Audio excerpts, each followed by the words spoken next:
skills and abilities that we need as teachers working in schools are not actually taught in our university courses. They really don't teach you how to teach. Managing challenging behaviour from pupils, working in partnership with parents, the paperwork, handling data, establishing class routines. A little boy just walked up to me, looked up at me and was sick all over the floor, and I was just like,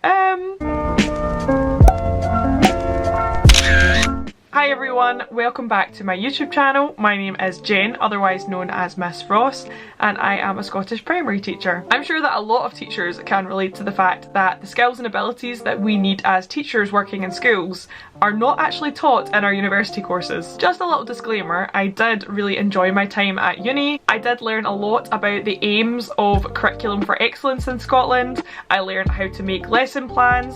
I learned a lot about educational theory and the theories behind what we teach. However, I didn't really learn a lot of the skills that I now use daily in my practice as a full-time class teacher. I feel like nothing could have prepared me for the shock to the system that was my probationary year. It is a huge learning curve. I thought I would film today's video because I think it makes for quite an interesting discussion, and hopefully it might be helpful for trainee teachers to give them a little bit of a heads up as to what to expect for when you become a full-time teacher. So the first one was one that actually came up so much in my responses on my Instagram poll, and that is how to teach. I feel like it's kind of a given that when you apply to become a primary teacher, you are accepting the fact that you're going to be teaching every area of the curriculum, from maths and literacy to French, music, and food technology. I think it is important to point out that the Scottish curriculum is so broad and there are so many different levels, so it would be pretty much impossible to fit all of that into a 4-year university course. So realistically, they cannot teach you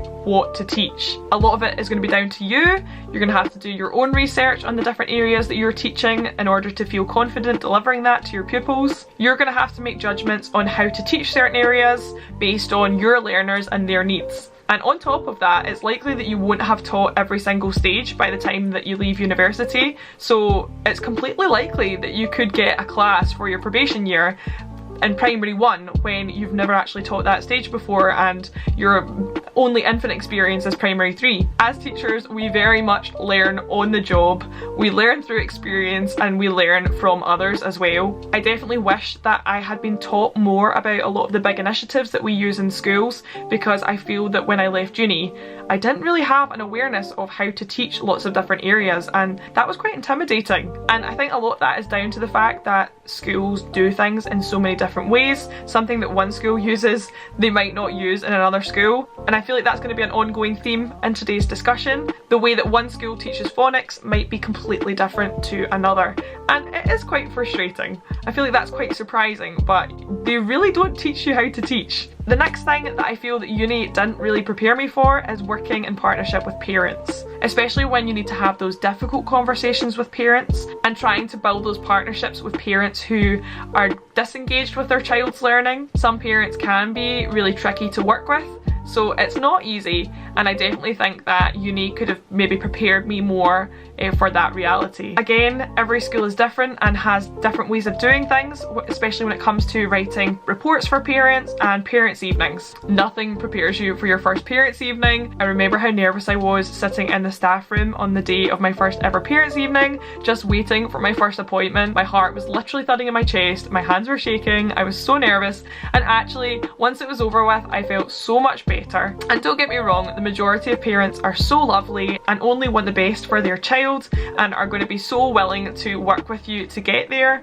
but there are always going to be exceptions to that, and parents that are more challenging to work with, and that is definitely one of the biggest challenges of the job. The next area that I felt very underprepared for and a little bit nervous about going into my probation year was managing challenging behaviour from pupils. This is something that you are very likely to come up against at some point in your teaching career, and looking back on my 4 years at uni, I genuinely don't think I can remember having a single session on managing behaviour when it is such a huge part of the job. A lot of my behaviour management techniques I picked up from my placements and observing my mentors on placement, but I do think that's surprising that it's not more openly talked about in lectures and tutorials, and I think I personally would have really benefited from more practical behaviour training during my time at uni. Things like having restorative conversations with pupils and how to support them with their well-being, to help them to find calming strategies that work for them when they are experiencing stressful and challenging emotions in the classroom. A lot of my current behaviour management strategies are things that I have learned through experience,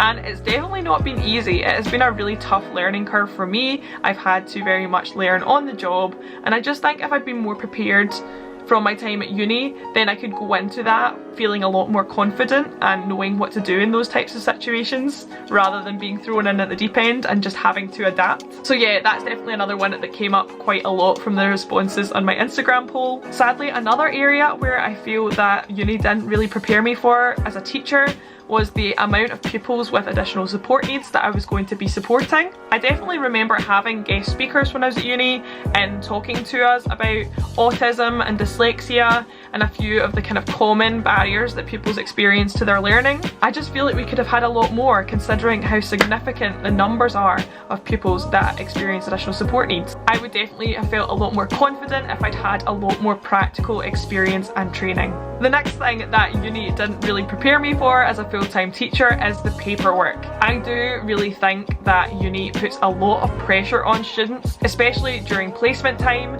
I think that the paperwork that we have to do is very unrealistic, but it is necessary in order to provide that evidence, in order to prove your abilities as a student teacher, but I don't really think it is reflective of the types of paperwork exercises that you have to do as a teacher. The frustrating thing again is that every school and local authority operates so differently. Paperwork that you might have to fill out in one school context might be completely different, or they might not even use it in another school. I have had to adapt to every school that I've worked in so far, and it is frustrating because just when you thought you've got used to one school, you move somewhere else and it's all completely different. I say this all the time, but the to-do list is never ending. There are so many expectations placed on teachers nowadays. We have so much responsibility for our young people. I think that we are constantly having to provide evidence and to prove ourselves, but I can see how it's very difficult for unis to prepare us for things like this, because paperwork being done in schools is constantly changing. And that conveniently links to the next area that I feel that uni didn't really prepare me for,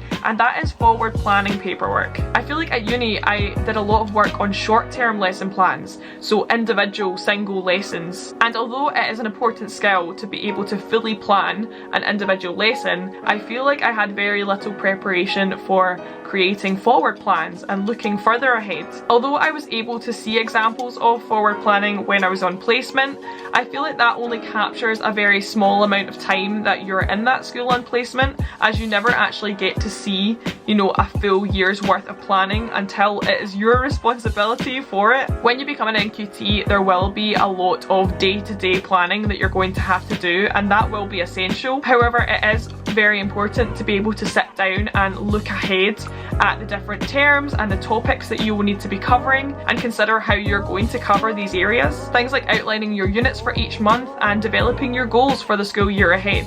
That was something that I definitely found very overwhelming when I started my NQT year, and something that quite honestly I felt very clueless about because it wasn't really something I'd had much experience of from uni. The next thing that uni didn't really prepare me for was establishing class routines. This is something that I've spoken a lot about in my advice for NQT videos, because it is something that is so important and it's something that uni doesn't really teach you about. As a brand new teacher with a class of your own, all aspects of classroom management are going to be down to you, and I feel like your confidence in this area is very much going to depend on the experiences that you had on placement. If you are a student and you want to know about how to make the most of your student teaching placements, then definitely go and check out the video that I have uploaded on my channel. I will be making a series all about my tips for university students, but I feel like this one is particularly relevant. Placement is definitely the best part about studying a teaching degree, and it is definitely one of the areas where you're going to learn the most about your future job. I remember the first time that I sat down to even make my weekly timetable for my first class, and I was just clueless. Speaking of another area that I was very unconfident in when I left uni going into my first teaching job is handling data. As a trainee, not gonna lie, this is an area that scared me a little bit. I was a bit intimidated at the thought of data. Something that I've now learned is that we often gather and analyse data as teachers without even realising it. Things like our daily formative assessments, when we're marking pupil jotters, even just from our observations of pupils in the classroom. We use all of this information to make decisions on the progress of our learners and their development needs. It's so important that we gather all of this information about our pupils so that we can assess the whole picture and really monitor where they are in their learning journey. A lot of the assessments will generally be decided at a school level, depending on your school. They might have certain things that they want you to use in order to track your pupil progress, but all of this information is ultimately going to be what helps you to decide things like your class groupings, interventions that may be needed in order to boost a pupil's attainment, or even as a way of gathering evidence to identify a pupil with an additional support need like dyslexia. Not only gathering this evidence, but knowing how to read and interpret it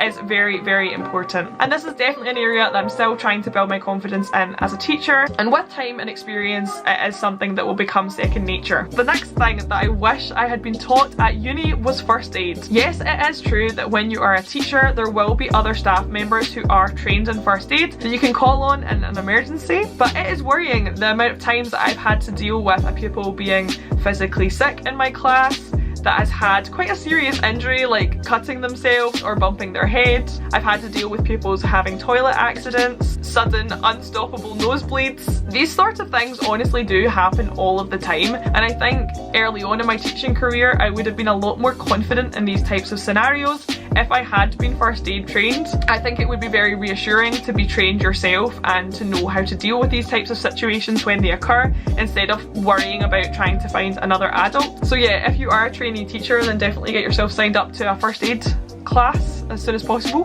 I remember I was doing supply teaching and it was my very first day in a class. I didn't know any of the pupils' names, but a little boy just walked up to me, looked up at me and was sick all over the floor, and I was just like, it was literally my first day in the school. I didn't know who anyone was, I didn't know who to call. It happens. This last one is a little bit more of a serious one, and I think it is something that is really important that we talk about as teachers, and that is managing your well-being. I feel that uni kind of conveniently skirts over the issues that surround teacher workload and teacher stress, because these are real issues that teachers struggle with. We teach our pupils strategies to deal with stressful and challenging emotions, and we talk about the importance of play and making sure that pupils have time to relax. And the same could be said for teachers, especially in your first year of teaching, which is an incredibly overwhelming time. It can be really overwhelming at times, and I do think that unis could do a lot more to teach us about how to prioritise, how to maintain that work-life balance, and just set a good example. As I said earlier on, I do think that unis put a lot of unrealistic pressure on their students, and it is really easy to fall into bad habits early on in your teaching career, even as a trainee, where you feel that you need to complete your to-do list every day or else you'll fall behind. It's so important to put yourself first and to make sure you're not pouring from an empty cup. Make sure you set aside time for yourself and you're not constantly stressing and worrying about the job, because sometimes it can consume you. Make sure that if you are struggling, you have people that you can reach out to help support you through it. Anyway, I feel like that's quite a lot of things that I wish that uni had prepared me for as a teacher. This has been such an interesting video to film, and I feel like a lot of the teachers that I asked on Instagram were in agreement with me about lots of the things that we weren't taught at university. So I think I can safely say that it's not just based on my experiences and my opinion at my university. I think this is definitely more of a general thing. So that is a little bit reassuring that I wasn't the only one that was feeling totally unprepared in my probation year. I would definitely love to hear your thoughts on this topic, so feel free to comment down below. And if you are a teacher, whether you're a trainee or a fully qualified teacher like myself, then if you haven't already, please make sure you subscribe to my channel. I put out a lot of different teaching related content. Thank you so much for watching. I will see you in my next video. Bye!